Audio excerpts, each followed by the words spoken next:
Hey guys, welcome back to our YouTube channel. So for today's video, I'm going to teach you how to add alt text in Shopify. So first is head over to your Shopify admin page and of course, make sure that you're logged into your account. Next, in the left panel, click on products.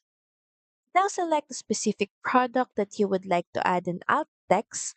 Then click on the name of the product. This will redirect you to the editor page where you can edit information and details about your product. Next, on the media, click on the photo of the product. And in the right corner of your screen, you can see here alt text. From here, you can start adding an alt text or change it if it already has one. Then click on save. So that's pretty much it. Thank you very much for watching this video. I hope that you find this video helpful. And if you do, please don't forget to like, share, and subscribe to the channel. And I will see you again on the next one. Bye!